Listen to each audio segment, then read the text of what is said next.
Assalamualaikum warahmatullahi wabarakatuh.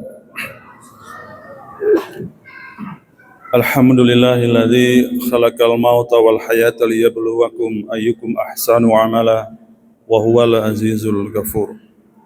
Asyhadu an la ilaha illallah wa asyhadu anna Muhammadan abduhu wa rasuluh. Amma ba'du fa ya ibadallah ittaqullaha haqqa tuqatih wa la tamutunna illa wa antum muslimun. Bapak Ibu, majelis yang dirahmati Allah Subhanahu wa taala. Sebentar tadi kita melakukan sholat gaib terhadap salah seorang sahabat kita, orang tua kita, orang yang lebih lama tinggal di Jakarta. Semoga amal ibadah beliau diterima oleh Allah Subhanahu wa taala, segala salah dan dosa diampuni oleh Allah Subhanahu wa taala. Bapak Ibu yang kami hormati,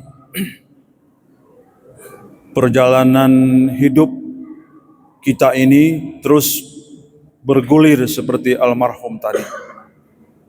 Mudah-mudahan kita terus mempersiapkan diri, kita terus memperbanyak amal ibadah. Pada akhirnya nanti ketika menghadap Allah Subhanahu wa taala, ada nilai yang dikenang oleh orang sepeninggal kita. Almarhum tadi seorang dosen di UIN Syarif Hidayatullah.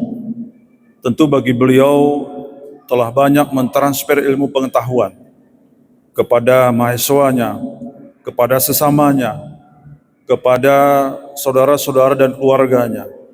Semoga hal seperti itu kita juga mampu melakukan sesuai dengan keadaan dan kondisi kita masing-masing.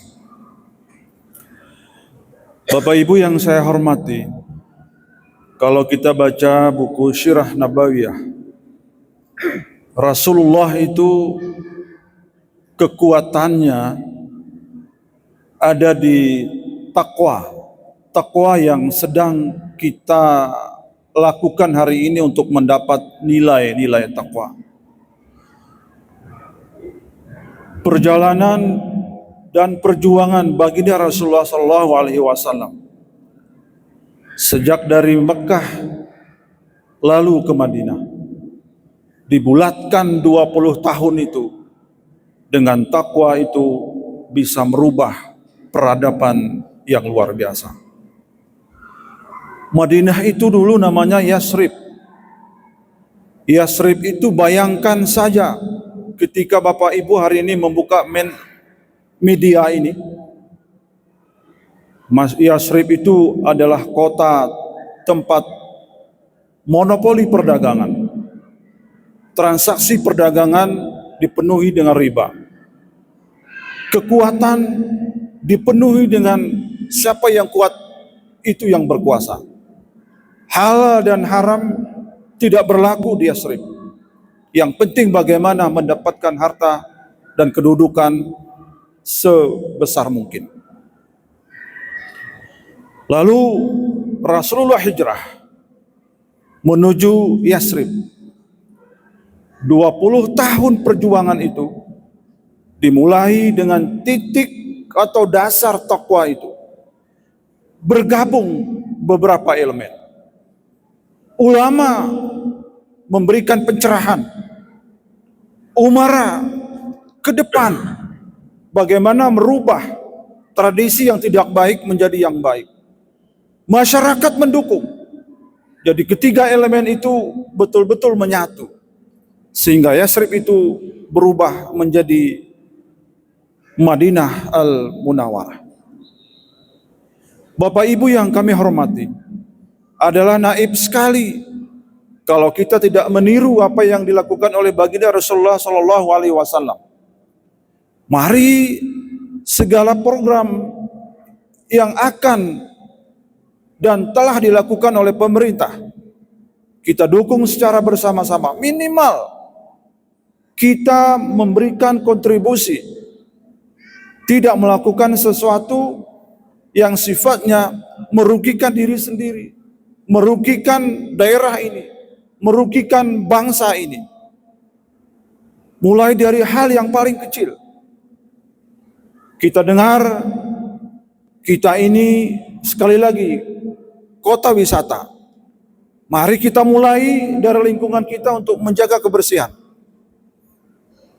Memilah mana sampah kering dan mana sampah basah. Tidak usah repot-repot. Sampah kering itu bisa kita bakar di rumah. Sampah basah tempatkan pada tempatnya, yang punya kebun antar ke kebun. Selesai urusan. Pedagang juga sama. Semoga program-program yang akan dilakukan oleh pemerintah ini didukung oleh kita, oleh masyarakat dan oleh umat yang tinggal hari ini di kabupaten ini. Bapak Ibu yang kami hormati, Rasulullah mengatur dari hal yang paling kecil sampai pada hal yang paling luas. Tujuannya untuk kemaslahatan umat. Bukan untuk kepentingan pribadi Rasulullah, tetapi untuk kemaslahatan umat. Yang nanti itu bagian dari kita mencapai la'alakum tattaqun. Seperti yang hari ini kita lakukan berpuasa di bulan Ramadan. Sudah banyak kita dapatkan ilmu bagaimana meraih la'alakum tattaqun. Satu sisi lagi, ketika berpadu umara ulama dan masyarakat atau umat, insya Allah baldatun thayyibatun wa rabbun ghafur di daerah ini. Baldatun thayyibatun wa rabbun ghafur di kampung kita ini. Insya Allah akan kita dapatkan secara bersama-sama. Masing-masing kita memiliki konsep, atau masing-masing kita memiliki sesuatu yang bisa melerai, yang bisa membackup terjadinya sesuatu yang tidak baik, yang merubah niat la'allakum tattaqun itu. Jadi la'allakum tattaqun itu punya sinyal yang banyak, punya jalan yang banyak. Tinggal bagaimana kita meraih, menjalankan supaya la'allakum tattaqun itu menjadi milik kita bersama. Adalah rumah Allah ini, seperti yang disampaikan oleh protokol tadi. Kita berencana merenovasi listrik dan sudah dilakukan pelan-pelan. Baru 30 juta kurang sedikit yang kita berikan kepada PLN dan kepada orang-orang yang hari ini mempunyai skill untuk itu. Kita masih berutang dan nominalnya 40 juta. Tadi baru terkumpul 6.100.000 rupiah. Selainnya adalah sedekah-sedekah yang hari ini kita kumpulkan secara bersama-sama, yang sebetulnya sedekah itu sudah kita programkan untuk hal lain.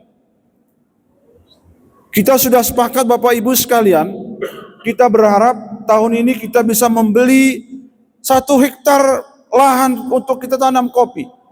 Untuk mendukung program bagaimana memberikan layanan kepada jemaah di tempat di rumah Allah ini. Kalau itu bisa terjadi, tahun depan bisa kita beli 1 hektar lagi. Tahun depan 1 hektar lagi.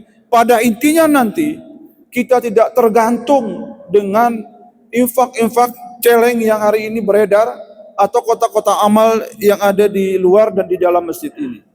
Mudah-mudahan Bapak Ibu sekalian, dengan segala keterbatasan kita untuk menuju la'allakum tattaqun tadi, banyak hal yang bisa kita lakukan. Mari satu-satu kita lakukan. Mana tahu besok kita wafat, mana tahu lusa kita wakaf. Minimal kita sudah berniat untuk berinfak dan bersedekah. Atau bahkan ada yang ingin mewakafkan kebunnya 1/2 hektar, kebunnya 1 hektar. Nanti nazir di masjid ini akan menerima dan memelihara, dan itu akan kita kembangkan secara bersama-sama. Bapak Ibu yang kami hormati, inilah yang barangkali yang dapat kami sampaikan. Lebih dan kurang kami mohon maaf. Assalamualaikum warahmatullahi wabarakatuh.